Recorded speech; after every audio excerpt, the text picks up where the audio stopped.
Hey guys, imagine this.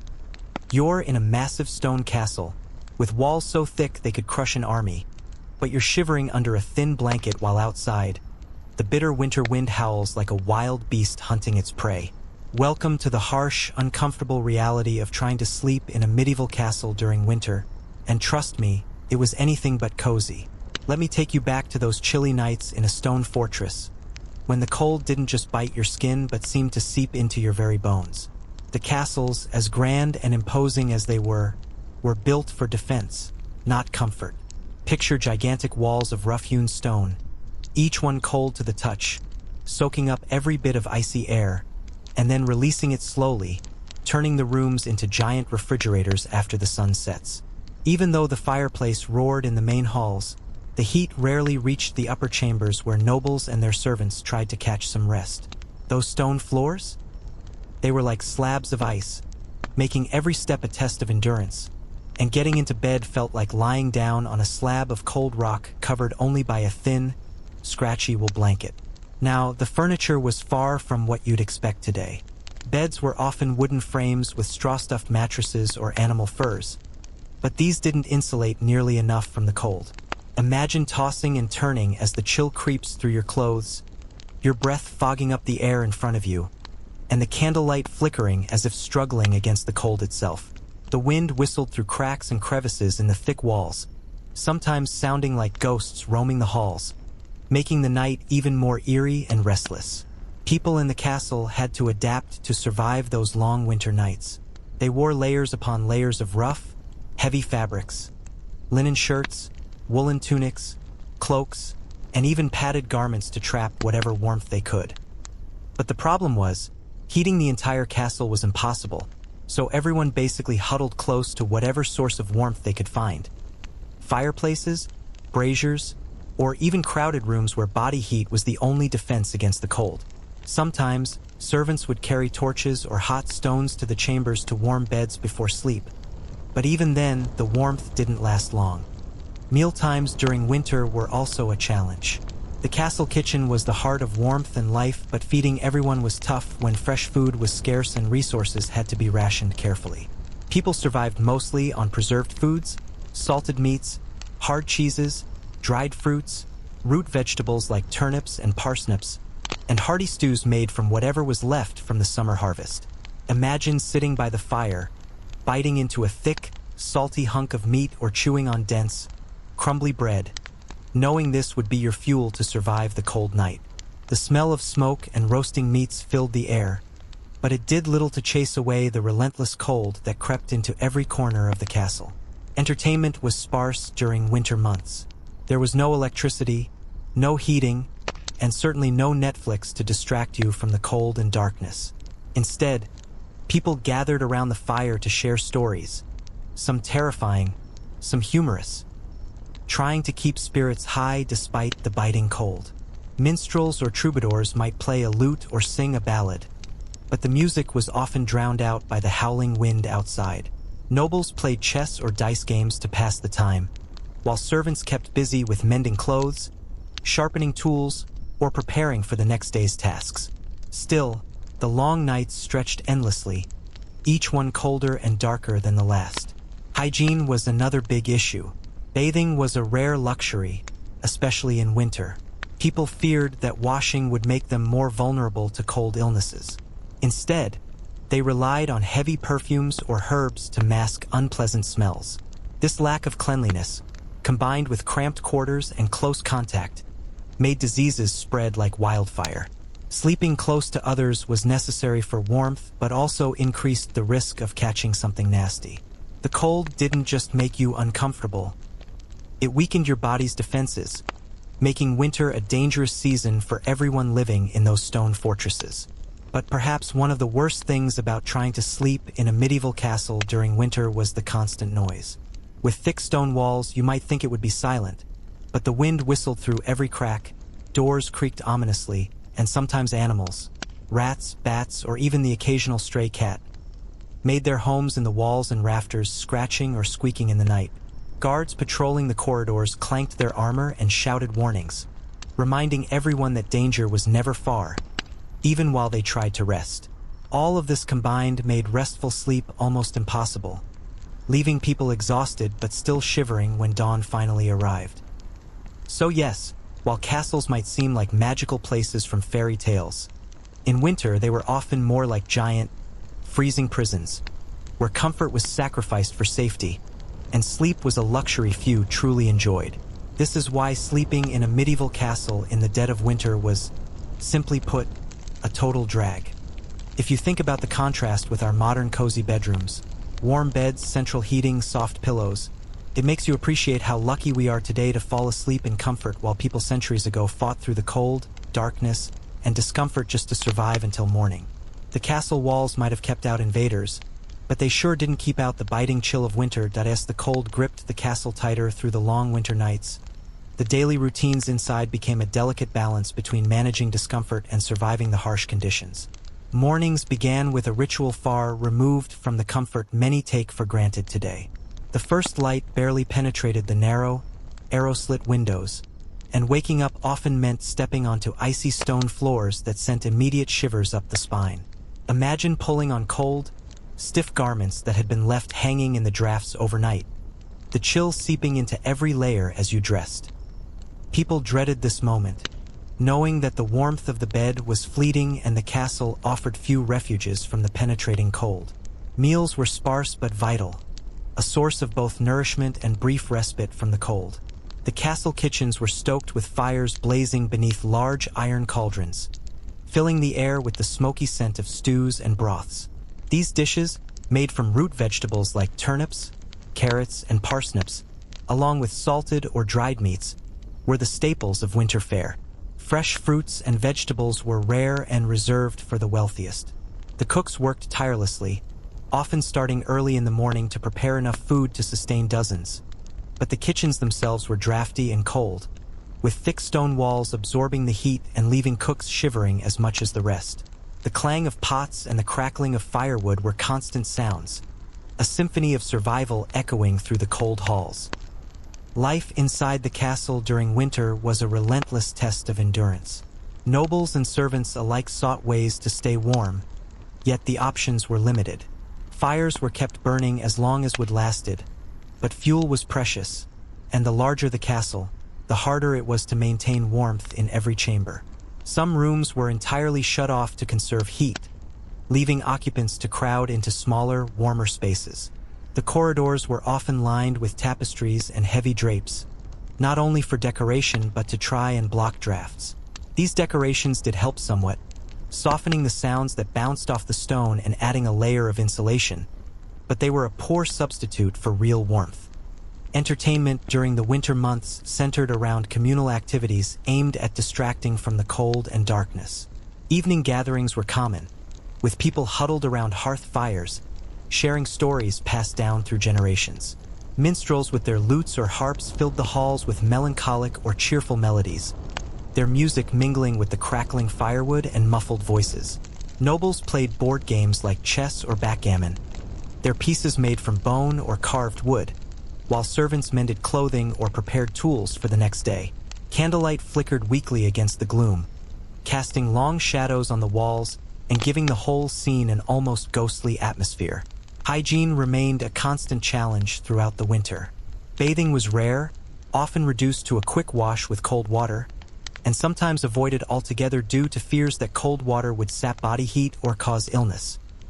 Perfumed oils and herbs were used instead to mask odors, but these were luxuries that not everyone could afford. The close quarters and lack of sanitation led to frequent outbreaks of diseases, which were more deadly in winter when the immune systems were weakened by cold and malnutrition. The presence of vermin such as rats and mice, drawn in by food stores, added to the misery, spreading disease and disturbing rest with their nighttime scurrying. One particularly challenging aspect of sleeping in a medieval castle during winter was the sheer noise.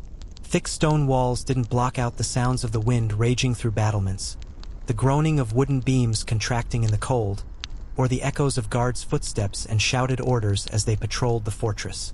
The creatures that made the castle their home, bats flitting through dark corners, owls hooting in the towers, and stray cats prowling the corridors, created a persistent background of unsettling sounds.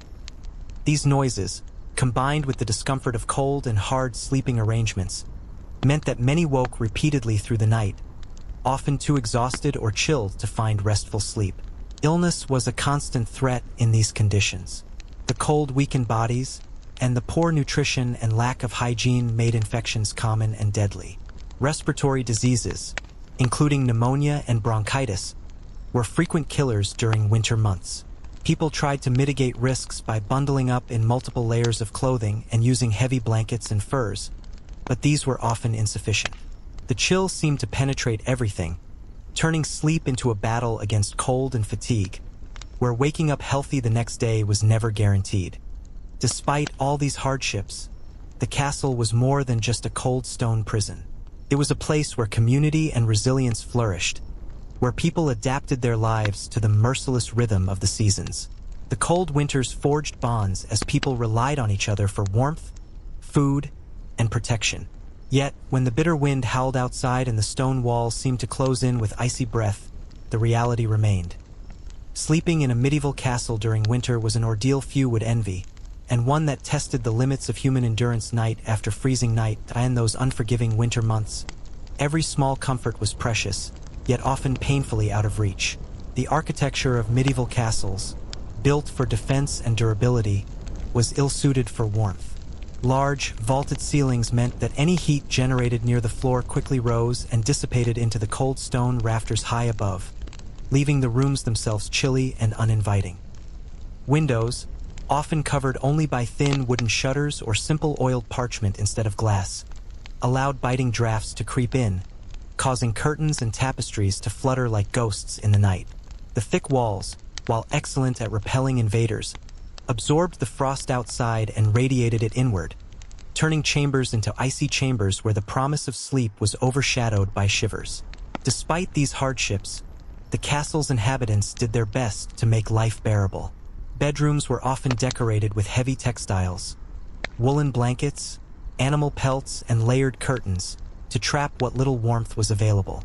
Nobles might afford furs from foxes, rabbits, or even more exotic animals, draped over their beds or worn as cloaks, but even these luxuries only slowed the cold's relentless approach. The wealthier sections of the castle were somewhat warmer, especially if they had larger fireplaces, but most rooms simply didn't have the technology or resources to maintain a steady heat source. The servants' quarters, usually cramped and at the coldest parts of the castle, were the harshest places to endure winter nights. Imagine lying on a bed of straw, bundled in thin rags, with the cold creeping up through the floorboards. The daily routine reflected the need to conserve energy and survive. Dawn was marked not by the sun's gentle rise, but by the ringing of bells or the shouting of guards patrolling the walls against the dark, wintry gloom. People dressed swiftly in their layers of wool and linen, often patchy and worn from hard use, each garment damp from condensation and freezing air. Breakfast was a modest affair, often consisting of leftover bread soaked in weak ale or watered-down broth, sustenance more than pleasure. The kitchens bustled with activity, trying to stretch limited supplies, while outside, the world was blanketed in snow or frozen over, making travel and communication difficult or dangerous. Work was dictated by the daylight hours, which were short and gloomy during winter, further complicating life. Farmers, blacksmiths, and craftsmen adjusted their labor to fit these harsh realities, while inside the castle, servants busied themselves with mending clothes, preparing food, and tending to animals. The long nights required activities that could be done indoors, often involving storytelling or singing to keep spirits high. Despite the cold and darkness, festivals and religious observances provided brief breaks from monotony, with feasts held in the great hall where large hearths fought against the chill. Yet, even these moments were tinged with the ever-present cold. Hands numb from cold struggled to hold goblets, and breath hung in the air like mist. One of the cruel ironies of winter in a medieval castle was the struggle to maintain hygiene in the face of cold and limited water supply.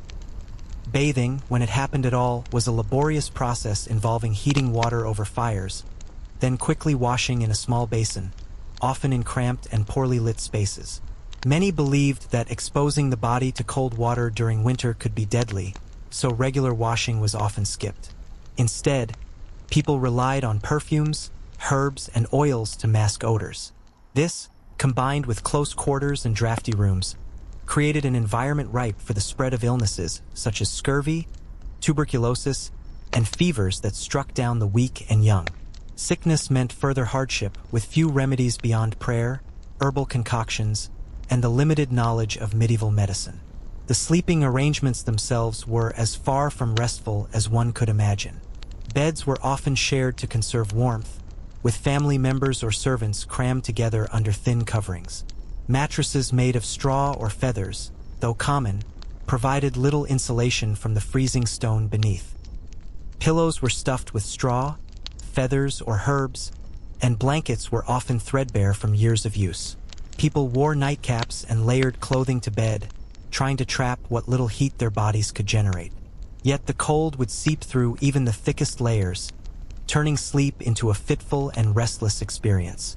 Tossing and turning, waking from the cold or from the eerie sounds that haunted the castle, the creaks of wood, the howl of the wind, or distant footsteps was typical. In some cases, guards or nobles kept dogs or even ferrets in the chambers to offer some companionship and warmth, but these too were limited solutions. The cold also had psychological effects.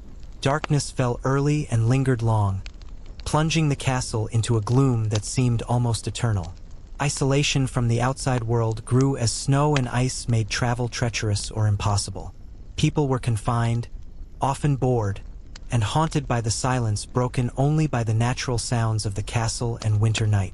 For some, this fostered superstition and fear, as unexplained noises or shadows were attributed to spirits or curses. Stories of ghosts and hauntings were common, shared quietly by firelight, sometimes to entertain, sometimes as a way to explain the inexplicable discomfort and dangers of winter.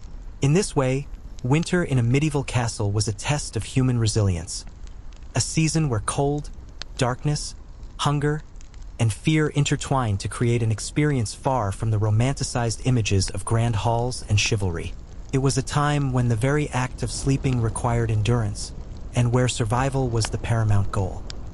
While the castle walls stood firm against external threats, inside they trapped a harsh, unyielding cold that penetrated every corner and challenged every inhabitant, night after endless night. The nights stretched endlessly in the castle's cold grasp, and as darkness deepened, the challenges of winter sleep grew even more relentless.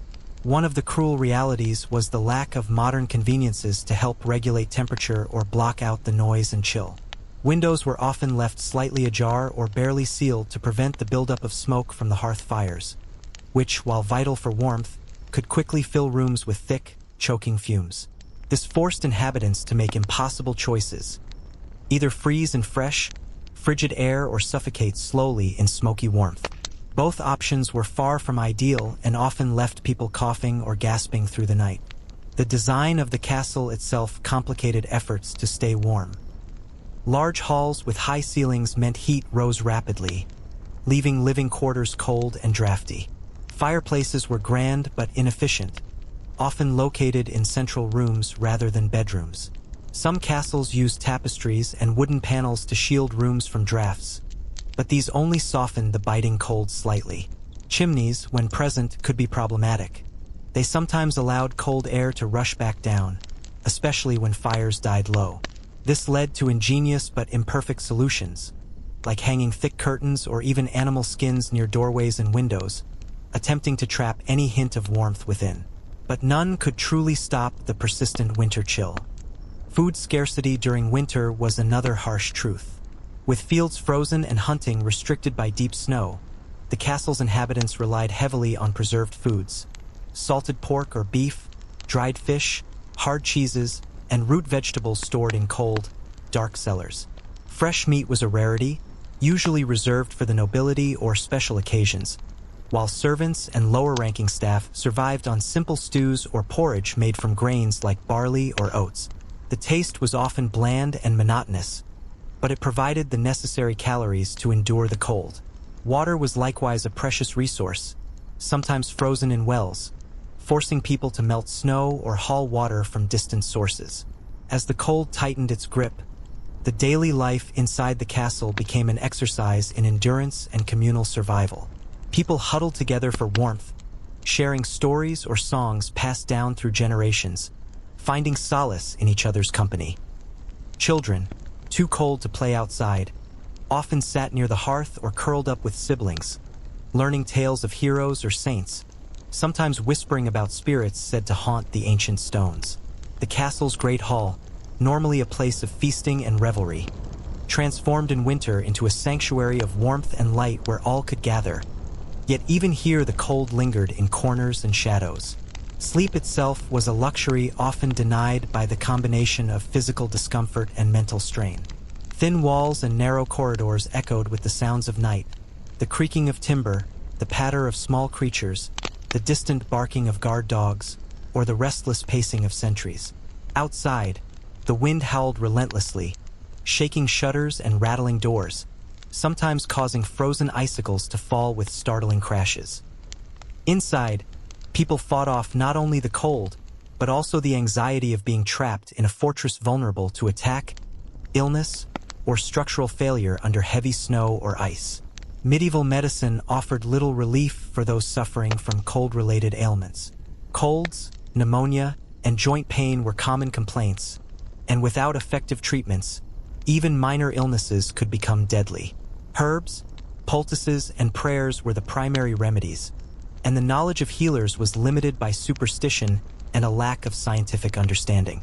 Many believed that exposure to cold was a moral failing or a test from God, adding a layer of psychological hardship to the already brutal physical conditions.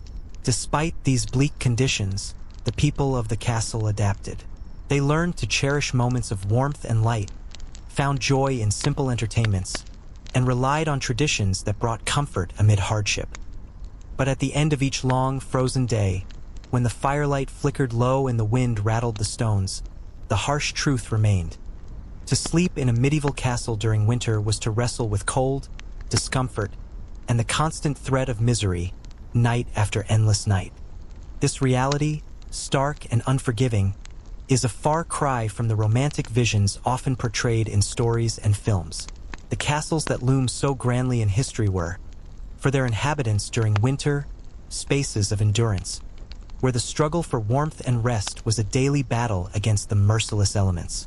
To sleep in such a place was not to dream of comfort, but to brave the cold, hoping for dawn and the promise of a new day to come. The coming of winter brought more than just bitter cold to the castle. It also ushered in an oppressive darkness that seemed to swallow the fortress whole. Days were short, with pale, feeble sunlight that barely warmed the cold stone walls. The skies often hung heavy with gray clouds, and frequent storms blanketed the landscape in snow and ice, cutting off roads and isolating the castle from the outside world. This isolation intensified the hardships inside, as supplies dwindled and communication with neighboring settlements slowed to a trickle. The weight of being trapped in a cold, shadowy fortress with scarce food and warmth bore heavily on everyone's spirits. Without the modern luxuries of artificial lighting, the castle relied on flickering candles, torches, and oil lamps, all of which produced meager light and little heat. Shadows danced menacingly across the rough walls, creating an eerie atmosphere that fueled fears and superstition. At night, the halls echoed with whispered rumors of ghosts, witches, or curses, tales born from the anxiety and discomfort of being confined in such an inhospitable environment. The very silence of the castle became loud in the minds of its inhabitants, broken only by the natural sounds of wind, wood, and stone. Sleeping quarters, even those of the highest-ranking nobles, were cold and drafty. Bed curtains, heavy and layered, were drawn tightly to trap heat and block drafts, but even these were often insufficient. Nobles wore thick nightclothes and nightcaps, layered with fur-lined robes, while servants might have only coarse woolen shirts and a thin blanket between them and the cold. Bedding materials, weather straw, wool, or feather-stuffed mattresses, offered little protection against the stone floors that chilled the air beneath the beds. The cold seemed to seep through the very fabric of their lives, invading even the most private moments of rest. Attempts to stave off the cold included ingenious, if imperfect, strategies. Some castles used bed warmers, metal pans filled with hot coals that were placed under the covers before bedtime to heat the sheets. But these were dangerous and not always available. People often huddled together for warmth, sharing body heat in crowded rooms, but this brought other challenges, including the spread of disease. The closeness also meant little privacy or personal space, which could cause stress and discomfort. Sleep was often light and fragmented, disturbed by the cold or the noises that filled the night. Food, though critical, was a constant source of anxiety. With fresh produce unavailable and hunting limited by snow-covered forests, stored provisions were the lifeline through winter. Salted meats hung in the Great Hall's larder, and root vegetables filled the cold storage rooms, but these were monotonous and sometimes spoiled. Bread was dense and hard, often made from barley or rye rather than wheat, and ale or weak beer was consumed in place of water, which was often contaminated or frozen. Eating was not a pleasure but a necessity, a fuel to survive the punishing cold and limited activity. In the midst of these hardships, the people of the castle found small comforts and moments of levity. Storytelling was an ancient tradition, serving as both entertainment and a means of preserving history and values. Around hearth fires, tales of heroism, love, and the supernatural wove a tapestry that offered mental escape from the cold realities. Singing and music, though muted by the heavy air, lifted spirits. Children learned lessons and passed time with simple games or quiet play near the warmth of the fire. Religious observances provided structure and hope, with prayers for protection and better days ahead. Yet, no matter the distractions, the cold and darkness persisted as relentless foes. Sleeping in a medieval castle during winter was a daily trial where physical discomfort, fear, and exhaustion intertwined. Every morning brought the relief of surviving another night, but also the daunting prospect of facing the same chilling struggle again. The majestic stone walls, while symbols of strength and power, were also silent witnesses to the suffering and endurance of those who called the castle home through the harshest season of the year. The relentless cold of winter also turned the castle's defenses into a double-edged sword. Thick stone walls, arrow slits, and heavy wooden doors were perfect for keeping enemies at bay, but they also trapped the icy air inside, turning the fortress into a vast, cold enclosure. The battlements, usually bustling with guards, became hazardous walkways glazed with ice, where a single misstep could mean a fatal fall. Soldiers patrolling these narrow paths had to battle not only the threat of attack but also frostbite and exhaustion. Their armor, heavy and unforgiving, offered little protection from the biting wind, and their boots became stiff and slippery, making each patrol a perilous challenge. Inside, the cold affected every aspect of life. Water drawn from wells often froze in buckets or on stone floors, forcing inhabitants to melt snow or ice to quench their thirst. Hygiene suffered further as the cold discouraged washing, and waste disposal became a growing concern. Latrines, usually built over moats or pits, were icy and unpleasant places, especially in the dead of winter. The stench sometimes seeped back into living areas, compounding discomfort. Such conditions contributed to the spread of disease, with respiratory infections and fevers sweeping through the population, often claiming more lives than battles or sieges. The castle kitchens, despite their importance, were not immune to the winter's cruelty. Large hearths roared day and night, preparing meals that were critical for survival, but the cooks themselves were exposed to the cold drafts and smoky air. The relentless chopping of wood, hauling of water, and tending of fires were backbreaking labor, often done in poorly ventilated, chilly spaces. Food preservation was an art form. Salt, smoke, and drying were essential to keep supplies from spoiling, but the taste and texture of winter fare were harsh and monotonous. Spices, rare and expensive, could brighten meals but were reserved for the Lord's table. The people of the castle, from the highest noble to the lowliest servant, adapted to these hardships in various ways. Some relied on layers of clothing made from wool, linen, and animal pelts, often wearing multiple garments simultaneously to trap heat. Others shared beds or rooms to conserve warmth, creating close-knit communities bound by the need to survive. Fireside gatherings became social rituals, where stories, music, and simple games offered distraction from the cold and darkness. Children learned to find joy even in these bleak months, their laughter a fragile but vital spark amid the gloom. Yet, no matter the resilience or ingenuity, winter in a medieval castle was a season that tested every aspect of human endurance. The cold invaded the body and mind, making sleep elusive and rest incomplete. The stone walls that symbolized strength also embodied the harshness of life in the Middle Ages, where comfort was scarce and survival depended on enduring hardship. Nights were filled with the howling wind, the creak of frozen timbers, and the restless shuffling of bodies seeking warmth. Each dawn was a victory, a promise that the struggle to endure another day and another night would continue. This reality, far from the romantic tales of knights and grand banquets, reveals the stark truth about medieval winter life. To sleep in a castle during those frozen months was to embrace discomfort and uncertainty, wrapped in layers of wool and hope. It was a relentless battle against the cold, the dark, and the very stones that held the fortress together. For those who lived through it, winter was not a season of rest but a trial of survival, where the promise of warmth and safety was as fragile as the flickering candlelight in the endless night. As the nights dragged on, another challenge made itself painfully clear: the dampness that invaded every corner of the castle. Winter's cold was not just dry and biting, but often accompanied by relentless moisture seeping through the stone walls and settling into the very air. Condensation formed on cold surfaces, dripping slowly from rafters or pooling on uneven floors, creating patches of slick ice that could turn a simple walk through the halls into a treacherous journey. This persistent dampness penetrated fabrics and furs, leaving clothes perpetually clammy and bedding cold and uncomfortable. No amount of layering could fully shield the inhabitants from this invisible enemy that gnawed away at their comfort night and day. The moisture worsened the already bleak sleeping conditions. Straw mattresses and feather beds absorbed the chill, becoming cold and wet, often harboring pests such as fleas and lice, which thrived in the dank environment.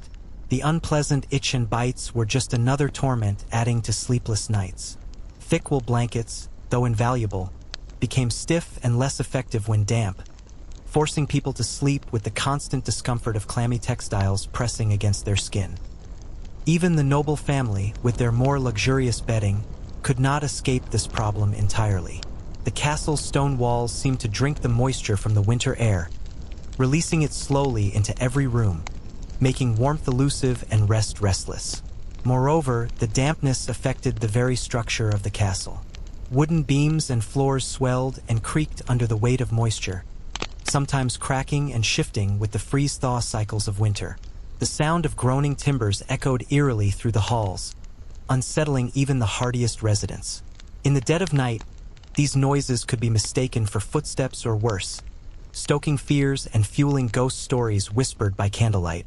The constant battle against the elements extended beyond personal comfort into the very survival of the fortress itself. Daily life was a constant negotiation with the cold and damp. Clothing had to be dried near fires or braziers, but would often be damp again before long.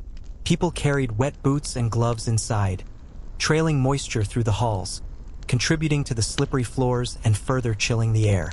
Even food preparation suffered, as moisture in stored grains or dried meats could lead to spoilage, threatening the already limited supplies during the long winter months. The castle's inhabitants had to remain vigilant to prevent mold and rot, battling not only the weather but its insidious effects on their food and shelter. Despite these hardships, the winter months were not devoid of human warmth and moments of light. Festivals such as Yule brought brief relief, with feasts, music, and gift-giving injecting bursts of joy and community spirit into the cold season. Fires were tended with extra care, and rooms were decorated with greenery and herbs believed to ward off evil spirits and bring good fortune. These traditions provided hope and distraction, reinforcing bonds among castle residents as they faced the harsh realities together. The flickering glow of candles and torches during these celebrations stood in stark contrast to the biting cold and darkness that dominated the rest of the season. Yet, when the revelry ended and the hearths dimmed, the castle returned to its relentless winter state. Night after night, the cold, damp stone walls absorbed the low heat, The wind whistled through cracks, and the weight of isolation pressed on the inhabitants. Sleep remained elusive, stolen in short bursts amid discomfort and unease. The grand halls and towering battlements, symbols of power and protection, were also reminders of nature's indifference and the limits of human comfort in a world without modern technology. To endure the winter nights in a medieval castle was to accept discomfort as a constant companion and to find strength in resilience, community, and the hope of spring's eventual return. Winter's unforgiving grip also transformed the castle's daily routines into slow, cautious rituals designed to conserve warmth and energy. Movement was minimized. Every step on the cold stone floors was deliberate, each task measured against the biting chill that seeped through even the thickest layers of clothing. Servants moved quietly through drafty corridors, their breath visible in the frosty air, carrying baskets of firewood or bowls of stew to those confined indoors by the stormy weather. Heavy cloaks and fur-lined hoods were donned even inside the walls, as the castle's heating could rarely chase away the pervasive cold. Lighting was another constant challenge. Candles were precious and burned quickly, so rooms were often dim, lit by a single flickering flame that cast long shadows on the rough stone walls. Darkness and cold combined to create an atmosphere of isolation and quiet, broken only by the distant howl of the wind or the occasional creak of timber. Nights were long and oppressive, with the castle's thick walls muffling outside noises but amplifying every sound made within. Footsteps echoed in empty halls, whispered conversations carried farther than intended, and the restless shifting of sleeping bodies was an unending soundtrack to the night. Food was a critical element in the fight against winter's chill. The castle's inhabitants relied heavily on hearty, calorie-rich meals to fuel their bodies through the cold. Thick stews made from salted meats, root vegetables, and grains provided sustenance but little variety or joy. Fresh produce was a rare luxury, often unavailable until spring thaw. Bread was dense and filling, sometimes coarse and sour, baked in communal ovens where warmth was a fleeting blessing. Meals were communal, offering moments of connection amid hardship. Yet even these gatherings were tinged with the awareness that food stores were limited and every crumb counted. Hygiene suffered greatly during these months. The cold and scarcity of hot water discouraged regular washing, leading to uncomfortable and sometimes dangerous health conditions. Clothing was layered and rarely changed, becoming stiff and soiled. The close quarters and poor sanitation created an environment where lice, fleas, and other pests thrived, adding to the misery. People used herbs and perfumes in attempts to mask odors, but these were no substitute for cleanliness. Illnesses spread quickly in such conditions, with respiratory infections, fevers, and other ailments claiming many lives. Medieval remedies were limited, relying on superstition, herbal concoctions, and prayers, leaving little relief for the suffering. Yet, despite the harsh conditions, moments of resilience and human warmth shone through. Families gathered around the hearth, sharing stories and songs passed down through generations, keeping alive a sense of history and hope. Festivals such as Christmas and Candlemas provided brief respites from the cold and monotony, marked by feasting, music, and communal rituals that reinforced bonds. The castle's inhabitants found ways to support one another, sharing what little they had and drawing strength from community. Still, when night fell and the fires dimmed, the cold returned with unrelenting force. Sleep was a precious and often elusive refuge, stolen in short, restless bouts beneath threadbare blankets and in drafty chambers. The stone walls, which protected against invaders, became a prison of chill and darkness. The sounds of winter, whistling winds, creaking timbers, and distant howls were constant reminders of the element's power and the vulnerability of those within. To sleep in a medieval castle during winter was to endure a season of discomfort, isolation, and perseverance, a testament to the human will to survive against nature's harshest trials. The winter's harshness extended beyond just physical discomfort.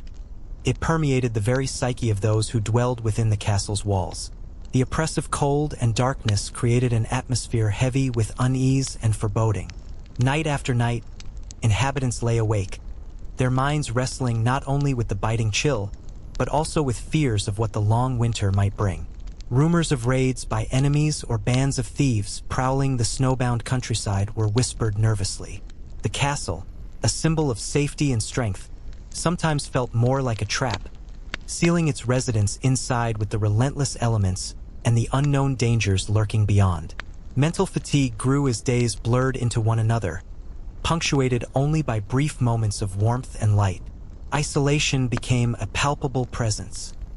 Snow-covered roads and frozen rivers made travel nearly impossible, cutting off communication with the outside world. News from neighboring lands was scarce, and the uncertainty bred anxiety. Even among the castle's inhabitants, separation was felt keenly. Servants and nobles alike faced the long months with a sense of confinement and monotony that wore on the spirit. The castle's architecture, designed for defense and grandeur, offered little solace from this psychological toll.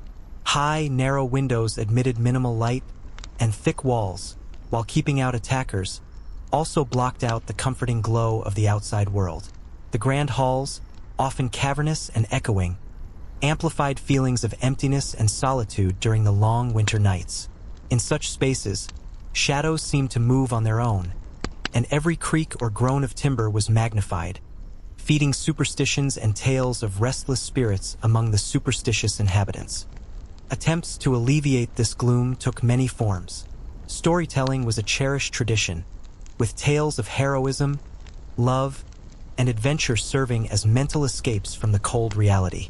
Minstrels and bards, when available, offered music and song to lift weary hearts. Religious observances provided structure and hope, with prayers for protection and the coming of spring woven into daily life. Festivals, though scarce, broke the monotony and reminded people of life's cyclical nature and the promise of renewal. Yet the cold and darkness remained the ever-present backdrop, shaping every aspect of existence within the castle during winter. Sleep, when it came, was a fragile reprieve, often restless and interrupted by the discomfort of cold, hunger, or fear. The body's defenses weakened by the relentless chill.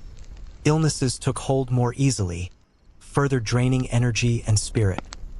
Still, the inhabitants endured, driven by necessity and hope, finding in their shared hardship a bond that strengthened them against the season's cruelty. To sleep in a medieval castle during winter was to confront the limits of human comfort and resilience. It was a time when warmth was scarce, light was fleeting, and the mind and body were tested daily. The grand stone walls that had stood for centuries bore silent witness to this struggle, holding stories not only of battles and glory but also of endurance and survival in the face of nature's unforgiving grip. As winter deepened, the castle's very essence seemed transformed, enveloped in a stark world where survival became a daily act of defiance against nature's merciless hand. The cold did not discriminate.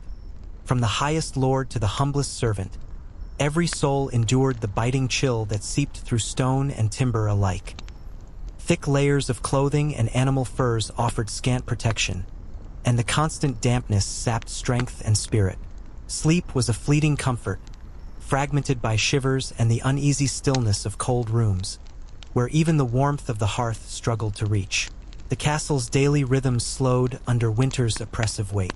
Tasks that were simple in warmer months, fetching water, tending livestock, preparing meals, became grueling chores against the elements. Snow piled thick against battlements and doors, sometimes blocking exits and making movement treacherous. The frozen landscape outside mirrored the cold within, isolating the castle in a world of ice and shadow. Communication with allies and neighbors was fraught with difficulty, further deepening the sense of confinement. Inside, the great hall remained a vital sanctuary. Fires blazed beneath massive hearths, their glow chasing back shadows and gathering warmth. It was here that the community came together, seeking solace in shared stories, songs, and simple games that momentarily lifted hearts from winter's gloom. The flicker of candlelight illuminated faces drawn tight with cold and worry, but softened by moments of laughter and connection. Yet even these gatherings were tinged with the awareness of scarcity.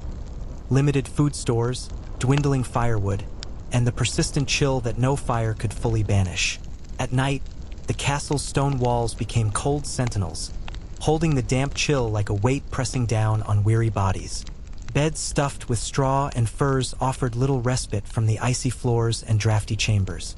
Nightcaps and layered garments were worn to bed, but the cold found every gap, every crack, whispering through the darkness. Sleep was fitful. Dreams were often disturbed by discomfort, coughing, or the distant howl of the wind. The sounds of the castle at night, the creaking beams, the scratching of vermin, the footsteps of watchful guards, wove a haunting tapestry that denied complete rest. Despite these hardships, the resilience of the castle's inhabitants shone through. Bonds forged in shared struggle became lifelines, and the collective hope for spring's arrival sustained weary hearts. Winter was a test, a season that demanded endurance and adaptation, where every breath was a small victory over the cold. To sleep in a medieval castle during winter was to embrace the rawness of human survival, the discomfort, the fear, and above all, the indomitable will to endure until warmth and light returned once more. The long, cold nights also brought with them a peculiar kind of loneliness that few could escape. Though the castle bustled with people during the day, when darkness fell and fires dwindled, many found themselves isolated within their chambers, wrapped in silence and shadows. The echoing halls, once filled with the clatter of armor and lively conversation, grew still, broken only by the muffled sounds of restless sleepers or the distant drip of melting ice. For some, this solitude bred reflection. For others, it deepened fears and anxieties, as the mind conjured all manner of worries to fill the empty spaces. Children, especially, felt the weight of winter's gloom. Their usual play was curtailed by the cold and darkness, and the cramped quarters offered little room for activity. Often huddled near warm hearths or cuddled with siblings and parents, they learned early the art of patience and endurance. Stories told by elders became treasured escapes, transporting young minds to tales of heroes, mythical creatures, and distant lands, imaginations ignited amid the frozen reality. Yet, even these moments were fleeting, as sleep beckoned but often failed to come easily in such inhospitable surroundings. The castle's defenders, too, faced unique hardships. Guards and soldiers maintained vigilant watches through blinding snowstorms and icy winds, their breath steaming in the frigid air. Armor that once symbolized strength felt cumbersome and unforgiving when chilled, and the constant exposure to the elements tested their stamina and morale. Patrols on battlements became exercises in survival, as icy surfaces and poor visibility increased the risk of accidents. Still, duty demanded unwavering attention, for threats did not pause for winter's cruelty. Beyond the walls, the landscape lay buried under snow and ice, a silent and forbidding wilderness. Supply routes were perilous, and traders or messengers often delayed or lost to the storms. The castle's stores were stretched thin, and the constant fear of running low on provisions weighed heavily on leaders and common folk alike. Every preserved hunk of salted meat or barrel of dried grain became precious, rationed carefully to stretch through the season. Yet, amid this bleakness, signs of life and hope persisted. The flicker of candlelight in windows, the smoke curling from chimneys, and the occasional ringing of church bells punctuated the silence. Religious faith offered solace and meaning, with prayers and rituals providing comfort against the harshness outside. The changing of the seasons, though distant, was always awaited with anticipation, a reminder that warmth and renewal would eventually break winter's hold. In this unforgiving environment, sleep was a coveted refuge but seldom a guarantee. The stone walls that protected from outside foes also held captive the cold and darkness, making rest uneasy. The breath of the inhabitants mingled with the chill in the air, their bodies seeking warmth and relief in a fortress that was as much a challenge as a sanctuary. To sleep in a medieval castle during winter was to confront a world where comfort was scarce, resilience was essential, and the hope for dawn was a lifeline against the endless night. The persistent chill of winter also exposed the castle's vulnerabilities in subtle, yet deeply unsettling ways. Cracks formed in the stonework as moisture seeped in and froze, expanding with brutal force and threatening the integrity of walls and towers. Wooden beams, already strained by years of weight and weather, creaked ominously under the stress of ice and snow, their groans filling the night air with eerie sounds that unsettled even the most seasoned residents. Repairs were difficult during winter months, as craftsmen battled frozen materials and scarce daylight, leaving the fortress vulnerable to both nature's assault and human threats. Within the castle's great hall, the heart of social life, the weight of winter's hardships was palpable. The hearth's fire, ever burning, was both a source of warmth and a symbol of endurance. Nobles and servants alike gathered here not only to eat but to find comfort in shared presence. Yet the laughter and music that might have brightened such evenings in warmer times were often muted, overshadowed by worries about dwindling supplies, the health of loved ones, and the relentless cold that refused to relent. Celebrations were modest, practical, and marked by a somber acknowledgement of the harsh realities all faced. The cold also shaped the castle's daily schedules. Activities were dictated by the limited daylight and the need to conserve resources. Work ceased earlier, with people retreating to their chambers as soon as possible to escape the chill. The castle's animals, horses, chickens, and livestock, required constant care despite the freezing conditions, demanding time and effort from servants who were themselves battling the cold. Water sources occasionally froze over, complicating drinking and cooking. These logistical challenges added layers of stress to an already difficult existence. Despite the unyielding cold and darkness, human ingenuity and community fostered resilience. Layers of clothing, though uncomfortable and cumbersome, provided essential insulation. Animal pelts were prized possessions, often passed down through families or given as gifts during winter festivals.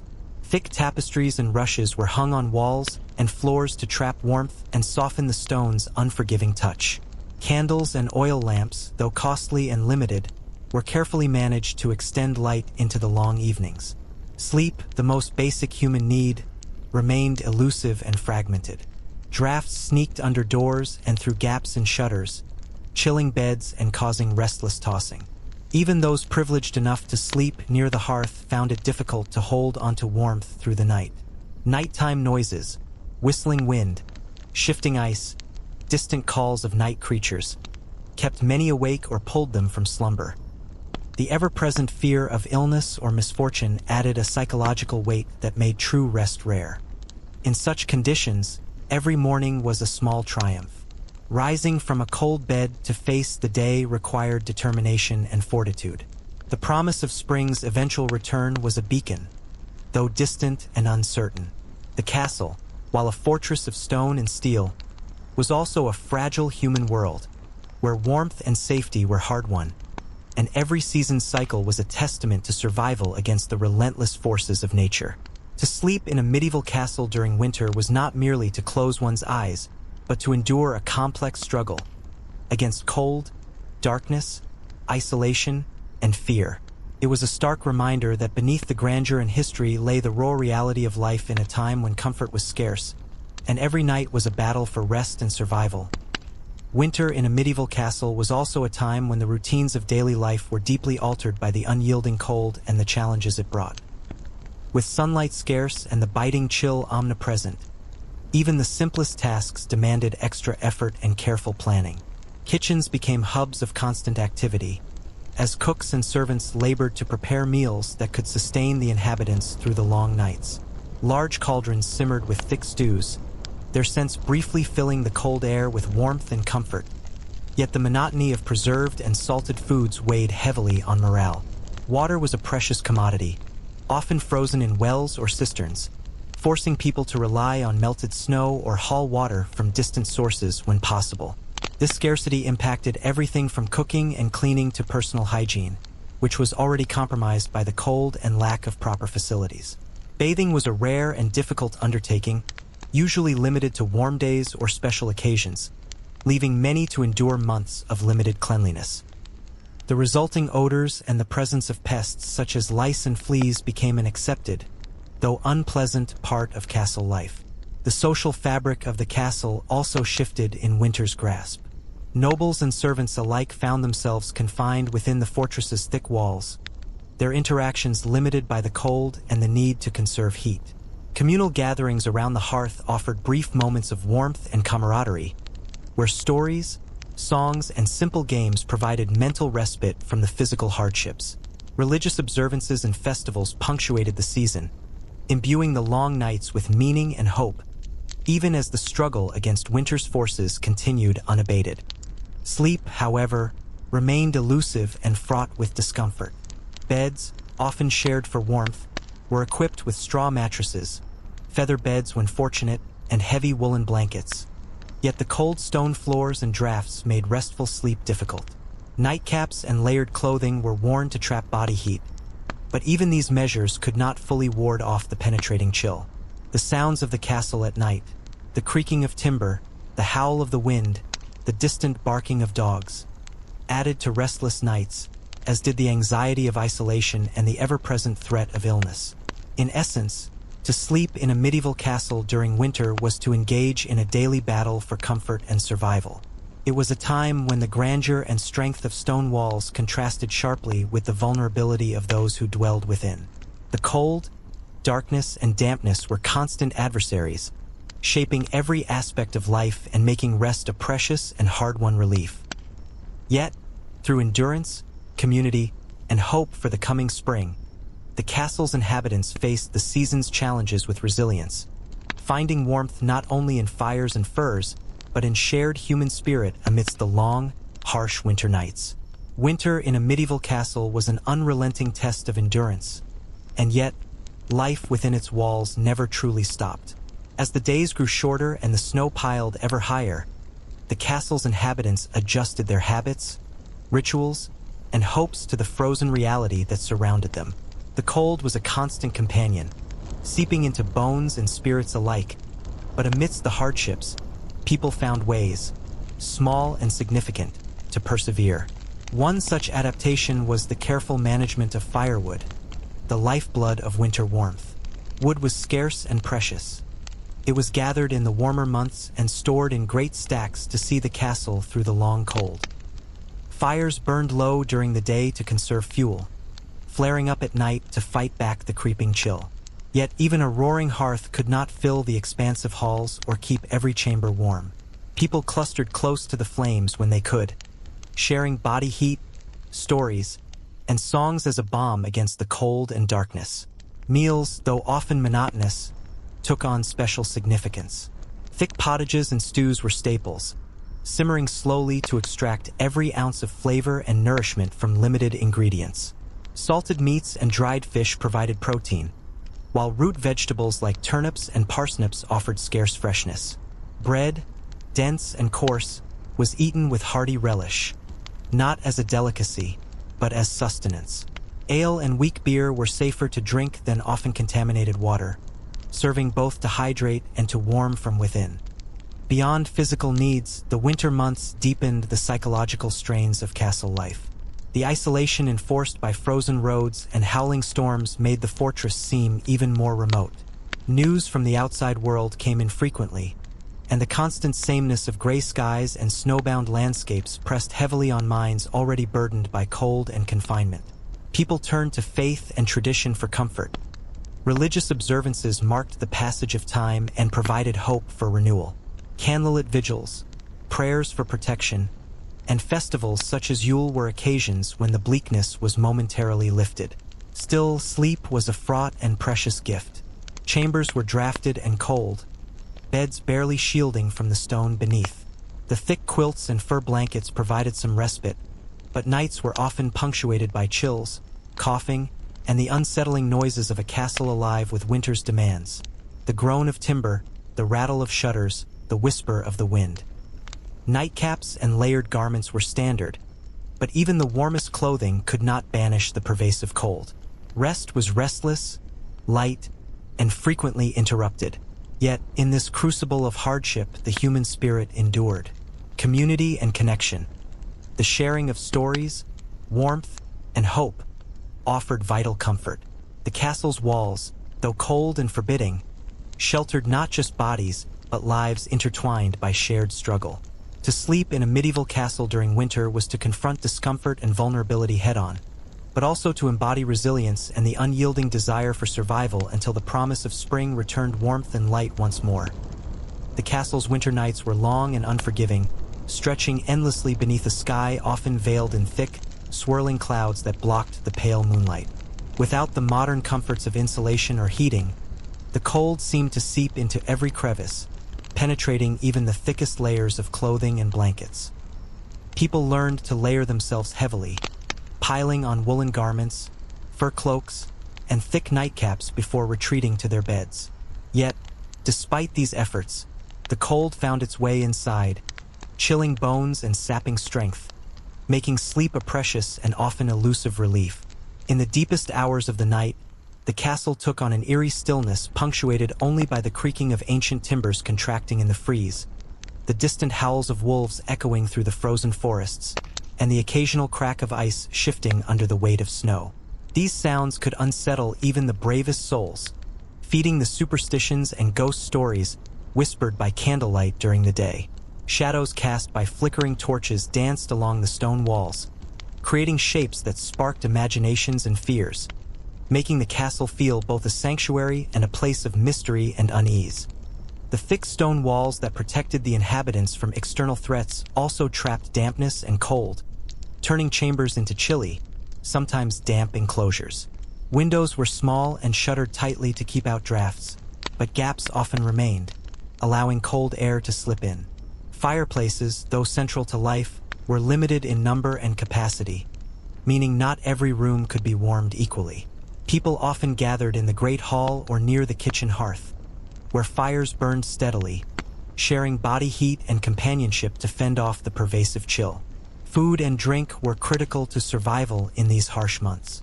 The winter diet was heavy on salted meats, dried fish, root vegetables, and coarse bread, staples preserved through the warmer seasons to sustain the castle's population. Ale and weak beer, safer than often contaminated water, were consumed regularly, providing not only hydration but a measure of warmth. Cooking was a constant activity, the kitchen fires stoked to prepare nourishing stews and porridges that fueled bodies against the cold. Yet, monotony and scarcity wore on morale, making each meal a reminder of the season's austerity. Hygiene was compromised by the cold and scarcity of hot water. Bathing was rare, often reserved for warmer days or special occasions, leading to discomfort and the spread of lice and other pests. Clothing was layered and rarely changed, becoming stiff and soiled over time. The close quarters and damp conditions contributed to the rapid spread of illnesses, which, compounded by poor medical knowledge, often resulted in high mortality during winter months. Despite these challenges, the inhabitants found ways to sustain their spirits. Festivals such as Yule brought brief celebrations filled with music, feasting, and communal warmth, breaking the monotony of winter's grip. Storytelling by the hearth offered mental escape, weaving tales of heroes, legends, and distant lands. Religious observances provided comfort and hope, reinforcing a sense of order and continuity amid the harshness. Ultimately, sleeping in a medieval castle during winter was a struggle against the elements, discomfort, and isolation. The cold stone walls, while protective, were unyielding. The darkness was deep and relentless. Rest was fitful and often disturbed by the chill and the sounds of the frozen night. Yet, it was within these walls that resilience was forged, and the enduring human spirit sought comfort and survival through the darkest, coldest months until the return of spring's promise. The relentless winter also shaped the rhythms of castle life in subtle but profound ways.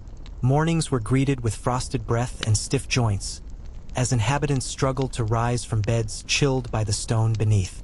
The day's activities were paced around the scarce daylight hours, with most labor and chores squeezed into the brief window when the sun barely lifted above the horizon. Outside, the snow and ice transformed the castle's surroundings into a glittering but treacherous landscape, where travel was limited and danger lurked in frozen crevices and hidden patches of ice. Inside, the castle's occupants faced the daily challenge of maintaining warmth and health. Fires required constant attention, as wood was rationed carefully to stretch through the season. Servants moved briskly through cold corridors, carrying water from wells that were often partially frozen, tending to animals cramped in stone stables, and preparing the limited but vital meals that would fuel everyone's survival. The pervasive cold slowed movement and sapped energy, making even simple tasks exhausting. Clothing was layered thickly, often damp from melting snow or interior moisture, and the scent of wet wool mingled with the earthy smells of burning wood and cooking hearths. The castle's architecture, designed for defense and status rather than comfort, compounded the harshness of winter. Narrow windows admitted little light, and heavy shutters kept out drafts but also blocked precious warmth. High ceilings and vast stone chambers trapped cold air, leaving many rooms unusably chilly. Tapestries and rushes hung on walls and floors offered some insulation but could only do so much. Even the noble chambers, with their more sumptuous furnishings, could not escape the season's grip entirely. Sleep, the most basic of human needs, was a fragile and often elusive comfort during these months. Beds were crowded with layers of blankets, furs, and straw, and people huddled together to share warmth. Still, the cold crept through every barrier, chilling skin and bone. Nightcaps and thick garments helped but could not fully ward off the penetrating chill. The sounds of the castle at night, the creaking of frost-laden timbers, the howl of wind through battlements, the restless shifting of bodies seeking warmth, formed a constant, unsettling backdrop to restless slumber. Despite the physical hardships, the social and cultural fabric of the castle offered solace and strength.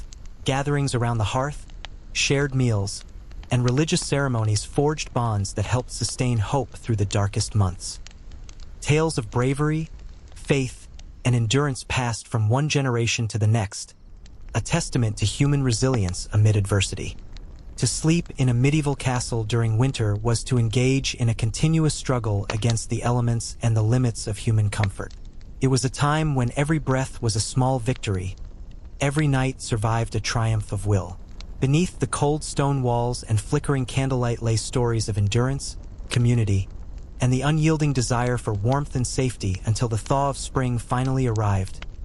Winter in a medieval castle also brought unique challenges to the castle's water supply. Wells, the primary source of fresh water, often froze or became dangerously difficult to access. People resorted to melting snow or ice, a laborious and inefficient process that strained daily routines. This scarcity of water affected everything, from cooking and cleaning to drinking and personal hygiene. The cold limited opportunities for washing, leading to the buildup of grime and increasing the risk of illness.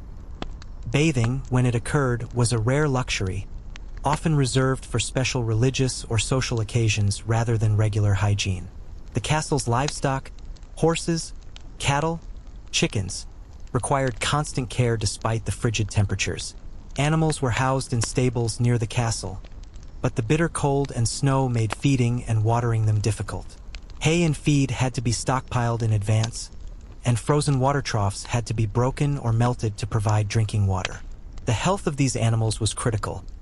They were vital for transportation, agriculture, and food, so their well-being was closely monitored. Still, many animals suffered or perished during harsh winters, adding to the strain on castle inhabitants. The castle's inhabitants, from nobles to servants, endured not only physical discomfort, but also the psychological toll of the season. The long nights, pervasive cold, and isolation weighed heavily on morale. Mental fatigue was common, and feelings of despair or hopelessness could set in as winter dragged on. To counter this, community rituals played an essential role. Celebrations like Yule or Candlemas brought moments of joy and social connection, breaking the monotony and reminding everyone of the cyclical nature of life and seasons. Religious faith was a significant source of comfort during these difficult months. Daily prayers, church services, and devotional practices offered structure and hope. People believed that endurance through winter's hardships was a test of faith and a preparation for eventual renewal. Many turned to saints and holy relics for protection, seeking blessings to survive the cold and avoid illness. These spiritual practices knitted the community together, reinforcing shared values and collective resilience. Sleep remained one of the greatest challenges during medieval winters. Despite layers of clothing and bedding, the cold and damp often penetrated even the thickest covers. Drafts slipped through gaps in shutters and doors, chilling rooms and disturbing rest. The sounds of the frozen night, the whistle of the wind, the crackle of ice, distant howls, created an unsettling soundscape that made restful sleep difficult. Many slept in shifts or huddled together to conserve warmth, but true comfort was rare. In some, sleeping in a medieval castle during winter was a test of endurance on every level, physical, mental, and spiritual. It was a time when the fortress's stone walls, while protective, also trapped cold and darkness, making comfort a fleeting luxury. Yet, through hardship and communal strength, the castle's inhabitants persevered, finding in each other and their traditions the warmth and hope necessary to survive until the thaw of spring finally returned life and light to the frozen land. The oppressive cold also affected the castle's heating infrastructure, which was rudimentary by modern standards. Large hearths were the primary source of warmth, but they could only heat a limited area. Smoke from these fires often filled rooms before finding their way out through chimneys or small openings, making air quality poor and causing discomfort. In some castles, braziers, metal containers filled with hot coals, were carried from room to provide temporary heat, but they required constant tending and presented fire hazards. The uneven distribution of heat meant that some chambers remained bitterly cold, forcing inhabitants to migrate closer to the hearth or share spaces to conserve warmth. Furniture and bedding, although designed to offer some comfort, could do little against the persistent chill. Wooden beds with simple mattresses filled with straw or feathers were standard, but these materials absorbed moisture and cold.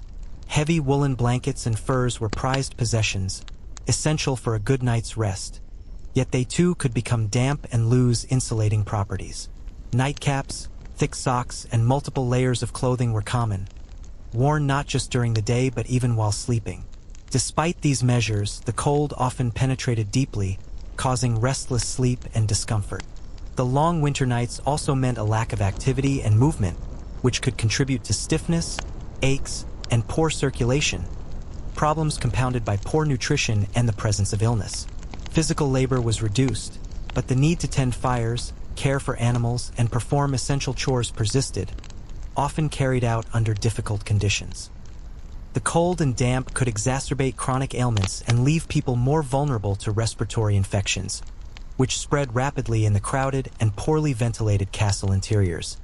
Social structures and daily routines adapted to the harshness of winter. Nobles and servants alike found ways to maintain morale through shared rituals, storytelling, and limited festivities. The castle chapel often became a focal point for communal gatherings, providing spiritual comfort and a sense of hope. Seasonal celebrations, although scaled back during difficult years, offered moments of joy and respite from the harsh realities of life.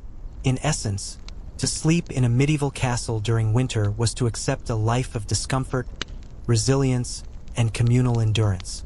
The fortress's stone walls shielded against external threats, but also enclosed an environment of cold, dampness, and isolation. Sleep was precious but frequently disturbed by the elements and circumstances. Yet within these walls, people found ways to survive, drawing strength from tradition, faith, and one another, holding fast to the promise that spring would eventually come to thaw the cold and bring renewal to the land and its people. As winter's grip finally loosened and the first hints of spring lightened the horizon, the castle's inhabitants emerged from their long ordeal with a mix of relief and renewed hope. The biting cold that had invaded stone and bone began to retreat, replaced by the gentler warmth of the sun and the promise of longer days. Snow melted into streams, freeing frozen wells and thawing the frozen earth around the fortress. Birds returned with songs that filled the crisp air, a natural chorus signaling the end of a season defined by hardship and endurance. The castle, though battered by winter's relentless assault, stood as a testament to the resilience of those within. Walls that had trapped cold and darkness now radiated the slow, returning warmth of spring. Rooms once cold and silent filled again with activity, laughter, and the rhythms of life renewed. Furs and heavy cloaks were shed for lighter garments, and the kitchens brimmed with fresh produce as gardens and fields slowly awakened from their frozen slumber. Sleep, once fitful and elusive beneath drafty ceilings and damp blankets, returned to a more peaceful state. The stone walls no longer held the same chilling grip, and fires, though still needed, were no longer the sole source of comfort against the cold. Nights were gentler, filled with the quiet sounds of nature's rebirth rather than the eerie creaks and howls of winter. Bodies rested more fully, and spirits, long worn by the season's trials, found renewal. Yet the memory of winter's harshness lingered, a reminder of the fragility and strength intertwined in medieval life. The endurance required to survive those months shaped communities, forged bonds, and deepened appreciation for warmth, light, and simple comforts. The castle's stone and timber bore silent witness to these cycles of struggle and renewal, holding stories not only of battles and power, but of the very human will to endure.